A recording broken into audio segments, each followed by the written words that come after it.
Squeaky will started life as a captain in 2015, and with each year that passes, we seem to alternate between having a good year and a bad year.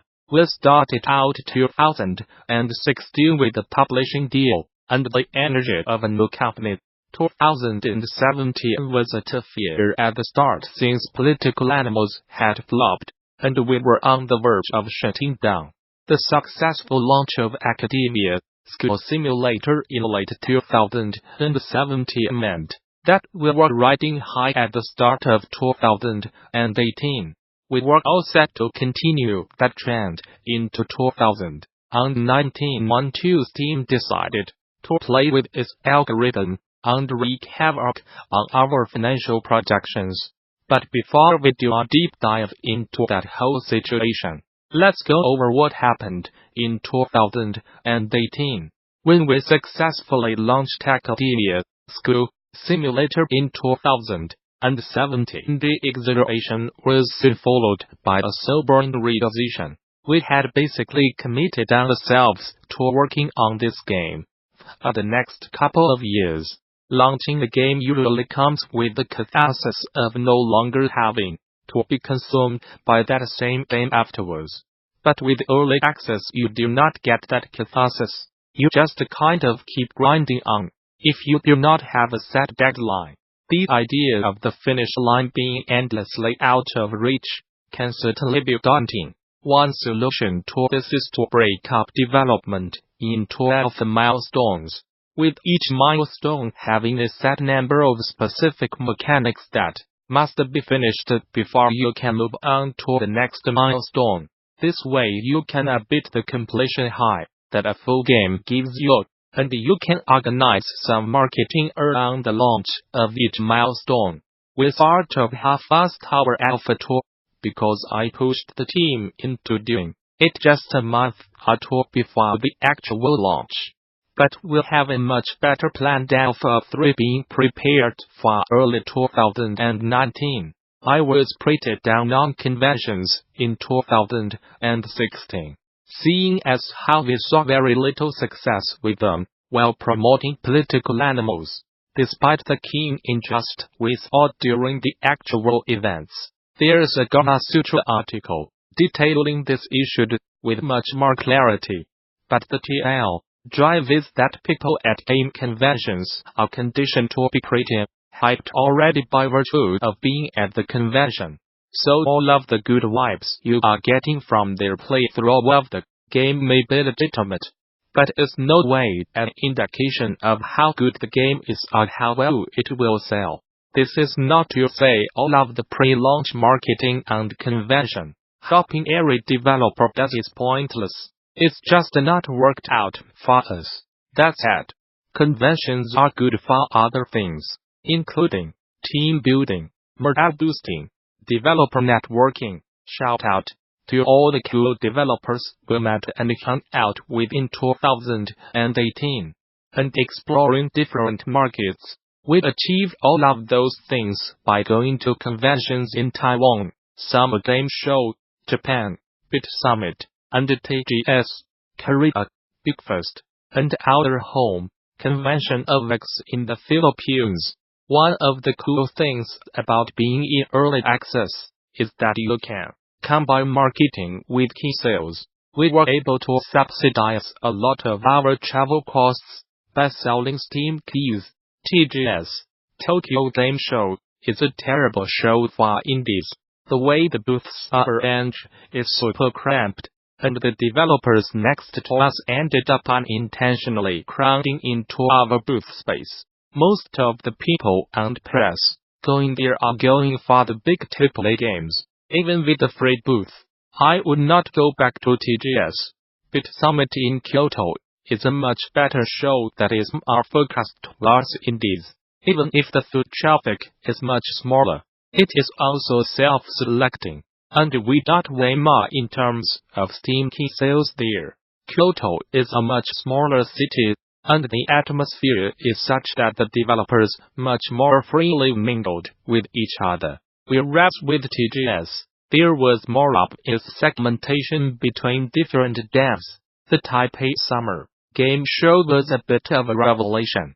We mostly went because the booth was free, so cheaping almost did not matter.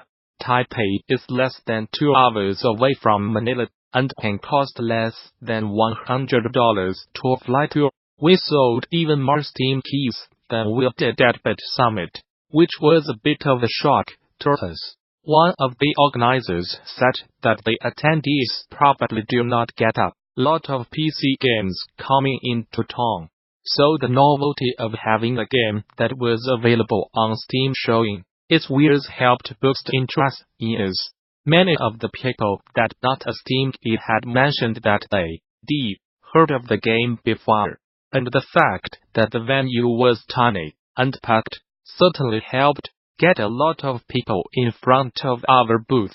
Interestingly, despite the success at selling keys, Taiwan does not rank very high in terms of our Steam Star earnings. X has become our go-to conference at home, the Philippines, and we always went into it with the lowest expectations based on our biases and understanding of local gamer culture, iGaming, driven by esports, mobile, console, and rampant piracy. We were pleasantly surprised at how many people bought Steam keys from us though, with at least one buyer refusing our discount and offering to pay full price. This leads me to be a little bit more hopeful about our local market. Although as with Taiwan, the success at the convention did not lead to any more revenue on the Steam Store itself. Big Fest in Busan gets a special mention, because like Bit Summit, the indie spirit and camaraderie is strong, and if your game gets approved they sponsor accommodation for 4 people. In May of this year, I was invited to a great conference in Budapest, called Brain Bar to talk about, do games have a moral conscience? Well, I hardly think anyone attending the conference was gonna go out and buy political animals after seeing this panel. It was still some nice validation for our first game. Before I start talking about the bad news, I do want to take a moment to recognize how fortunate we were that, for most of this year, we were a profitable small indie studio. Jake Burkett of Great Alien Games took a poll in November, asking if the last game you shipped covered its costs, including a nominal salary. The results, while not surprising, showed the stark reality of how difficult it is to make money in this business. 62% of people who put out a game lost money on that enterprise. Of those, I would be terrified to know just how many of them had quit their jobs, sacrificed their savings, or took out a loan on their property just to finance their dream. 80% of people just broke even, which means they got to tell their wife, partner, or family that they still had a roof over their heads, but that they might be looking for a regular paycheck from now on. Only 20% made a profit. Do you remember how your parents worried that you were getting into game development, and asked why you do not consider getting a safer job? To put it mildly, game development is a risky business, although to put it in context, probably no more risky than starting any other business. For the first 3 quarters of 2018, we were making a tidy profit, and putting some of that profit into donating funds to schools as well as community building with local game developers. All of that changed in October. The title above is a reference to a Jake Burkett blog. You should really follow his blog, as he does a very good job of taking the pulse of the indie game community at large that he released over this month. If you are not familiar with what happened, here's a quick rundown. Steam's abrupt algorithm changes in October had a huge impact on Burkett's sales. After sharing the blog on Twitter, numerous developers across the Twitterverse, including ourselves, retweeted and shared Jake's sentiments, and press outlets like Kotaku picked up on the news. The coup de grace was Epic Games, announcement that it was opening the Epic Store with a much more generous revenue share. I want to echo Jake by saying that without Steam and the access to the market it provides, we would not be where we are now. Part of the 20% of game developers, that is, was earning a tidy profit. But that dependency reveals a major flaw in our business. We ultimately have no idea what goes on in Steam's algorithm.